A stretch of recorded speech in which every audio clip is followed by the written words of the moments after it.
যারা নিত 12টা তারা নিত 6টা। বিক্রি অনেক কমে গেছে, কেতা তো নাই কইলেও চলে।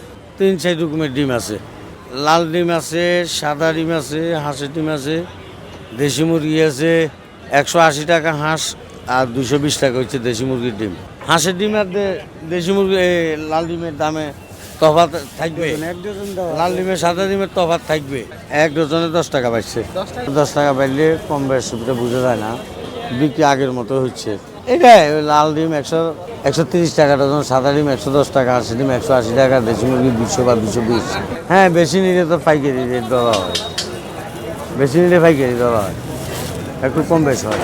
ডজন হইলো সাদাটা 110 টাকা, লালটা হইলো আপনার 125 টাকা। বিগত প্রায় 15 দিন আগে ছিল আপনার লালটা ছিল 110 টাকা আর সাদাটা ছিল 100 টাকা। বিগত 1 সপ্তাহ 10 দিনের ব্যবধানে 10 টাকা করে ডজনে বাড়ছে। ক্রেতাদের ভিতরে তো একটা অসন্তুষ্ট বিরাজ করতে আছে, কারণ যত ইনকাম তো আর বাড়ে নাই।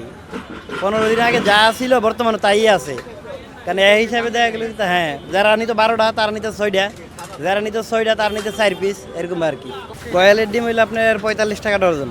অবশ্যই আমাদের কম সমস্যা হইতেছে বিদায় তো দেখা গেলে তা বর্তমান পরিস্থিতি ভালো না, বিক্রি অনেক কমে গেছে, কেতা তো নাই কইলেও চলে।